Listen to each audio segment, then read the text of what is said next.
Sir, जो हमारा बहका हुआ समाज है, भूला भटका समाज है, जी मनुवाद के मकड़ जाल में उलझा हुआ समाज है, जी। क्या ये कभी अपनी ताकत को पहचान पाएगा? चाहे फिर वो वोटिंग का मामला हो, चाहे आर्थिक स्तर का मामला हो, चाहे फिर व्यापार मंत्रालय जैसा शब्द भी मैं इस्तेमाल करूँगा। जी यानी अपना खुद का व्यापार मंत्रालय होना चाहिए, अपना खुद का व्यापार मंडल होना चाहिए, अपनी खुद की मार्केटिंग टीम होनी चाहिए, खुद की मैन्युफैक्चरिंग टीम होनी चाहिए। जी यानी कहीं सब कुछ का करता धरता होने के बाद में पूरे भारत का लालन पालन करने वाला अपने कर्मठता के दम पर, जी।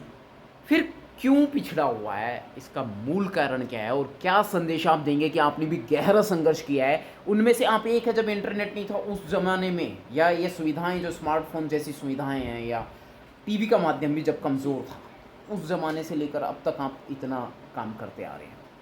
दरअसल में इसके पीछे एक रीजन तो ये रहा है कि हमारा समाज जो अशिक्षित रहा था ज़्यादातर, तो इसलिए पहले ज़्यादा बहका हुआ था। रहा था या रखा गया था?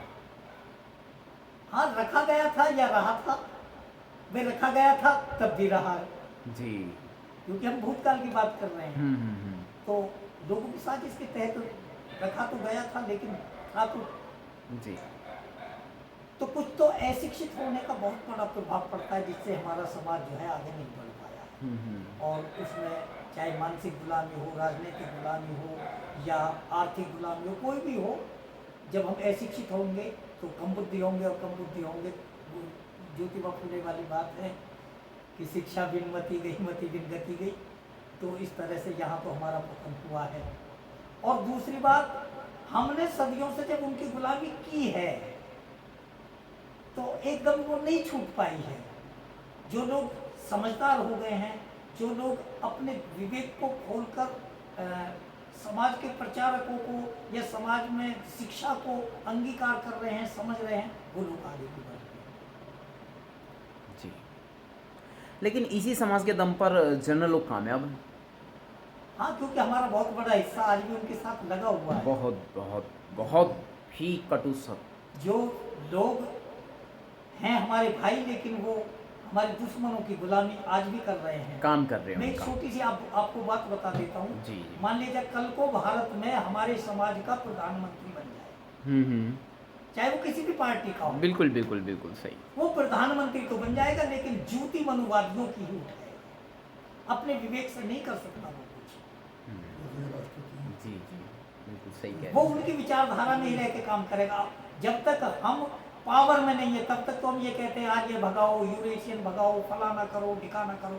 लेकिन जब हम पावर में आ जाते हैं, तब हम उनके अंडरटेकिंग ही काम करना शुरू कर देते हैं। सही बात। वहाँ हम अपने समाज को भूल जाते हैं, अपनी विचारधारा को भूल जाते उनकी गुलामी करना अपना सौभाग्य समझते हैं। हैं। बिल्कुल। क्योंकि समाज के बहुत बड़े जो लीडर, मैं नाम नहीं लेना चाहता क्योंकि सभी लोगों को बिल्कुल पता है, बिल्कुल। जो लोग पावर में आए हैं, जितने लोग भी हमारे बहुजन समाज के लोग पावर में आए हैं, उन्होंने मूल निवासी समाज के लोगों को दरकिनार करते हुए मनुवादी लोगों की ही जूतियां उठाई, उन्हीं की गुलामी की है। और आज भी कुछ पावरफुल लोग कर रहे हैं प्रत्यक्ष में। जी। हमारे राष्ट्रपति साहब को मंदिर में धक्का मार दिया जाता है। मैं तो उनको सीधा सीधा अपराधी कहूँगा जिन्होंने ये दुस्साहस किया।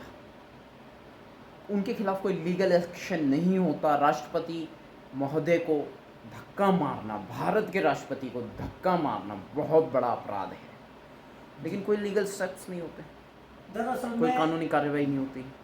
इसके लिए जो है एक सोशल मीडिया पर बहुत छोटी सी पोस्ट वायरल होती है कि एक व्यक्ति अपने कुत्ते के साथ में डेली मंदिर जाता था, जी। और पंडित या पुजारी उस व्यक्ति को बड़े अपमानजनक बातें कहता था, लेकिन वो मंदिर जाने से बंद नहीं हुआ। और जो कुत्ता उसके साथ में जाता था, एक दिन पंडित ने उसको भी डंडी मार दी। राइट। अगले दिन से वो कुत्ता उस मंदिर में नहीं गया, और वो व्यक्ति फिर भी जाता रहा। तो कहीं ना कहीं हम लात खाने का काम तो खुद कर रहे हैं। हम जाते ही क्यों है ऐसी जगह जहां हमारा मान सम्मान नहीं है, जहां हमें सदियों से कुछ मिला नहीं है, जहां हमारा कोई लेना देना नहीं है, हमारे बच्चों को कोई शिक्षा नहीं मिलती है, वहां हमारे बच्चों को कोई सीख नहीं मिलती है, क्यों जाते हैं हम लोग? जी। बिल्कुल सही। अगर हमारे साथ ऐसा होता रहेगा तो हो सकता है कि वो दिन आ जाए जिसे हम अच्छा दिन भी कह सकते हैं, कि हम जो है एक तरह से इस धार्मिक धर्मांधता से जो है मुक्त हो जाए। अगर लोग हमारे साथ ऐसा ही करने लगे, अगर मैं भी मंदिर में जाऊं तो मुझ में भी जूते लगने चाहिए, काहे नहीं? जी, बिल्कुल। चलिए साथियों, काफ़ी कड़वी बातें हो गई हैं यहाँ पर, और मैं यहीं पे ये वीडियो क्लोज़ करता हूँ।